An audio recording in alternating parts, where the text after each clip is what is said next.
Good morning, students. In our previous lecture, we was discussing question number 5 of exercise 1.1, right? And in question number 5, we have done question number 1 in that, right? Now, today we will start with question number 2. Now, second one is 13 upon minus 13 upon 17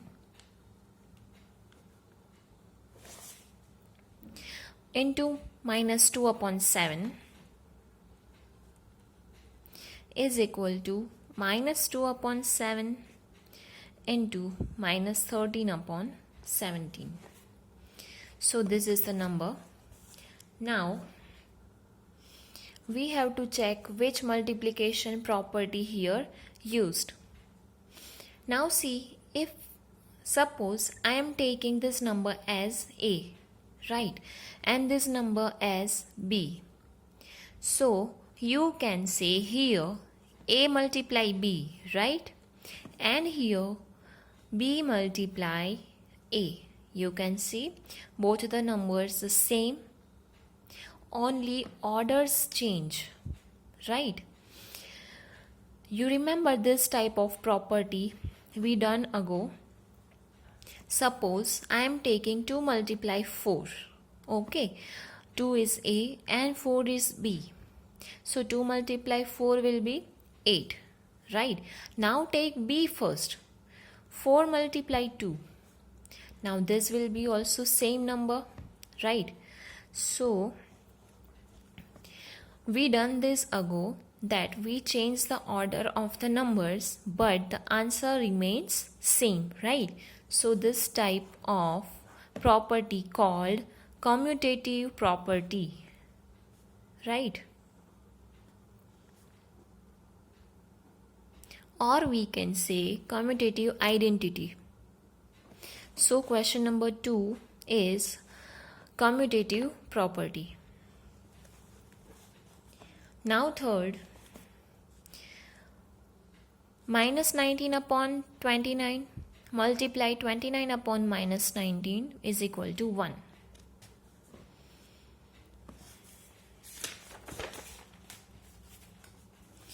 So here again we have to check property. Here reciprocal is given of the numbers. You can check first here 19 and here downside 19. You can see reciprocal. Now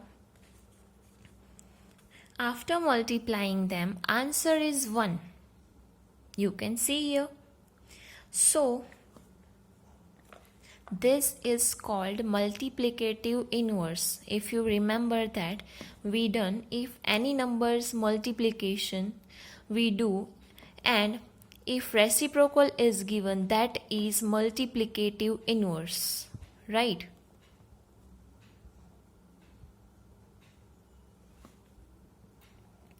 So third is multiplicative inverse.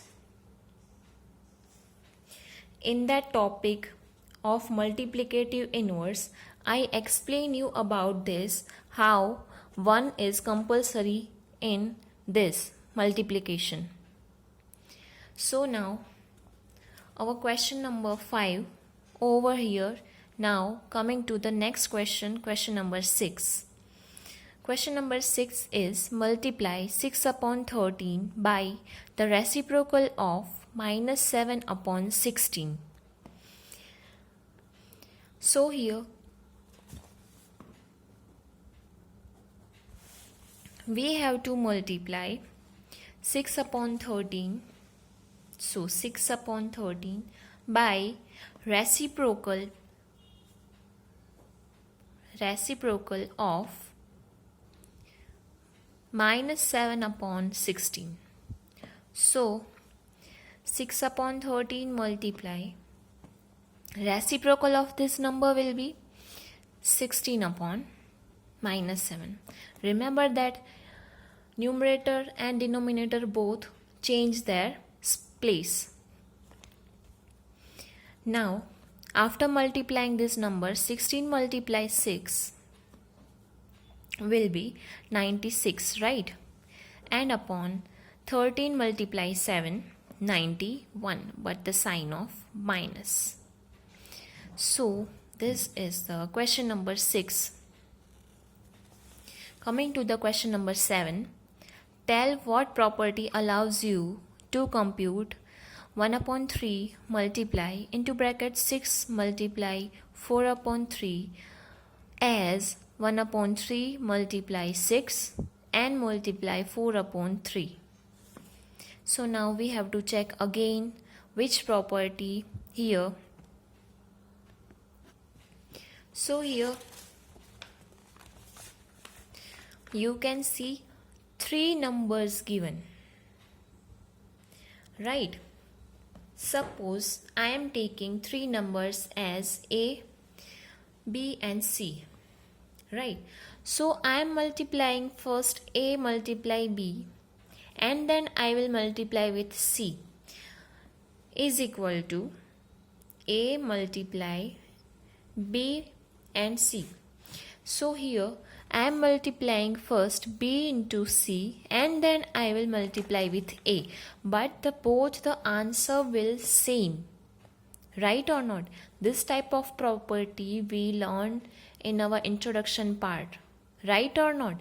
So here this is same numbers we can take here. A, B multiply C, same, is equal to A multiply B multiply C.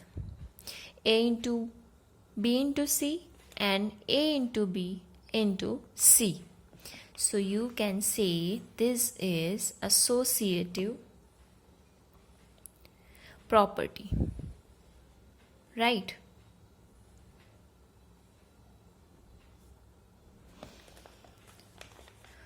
Here our question number 7 over, and question number 8 we will start in our next lecture.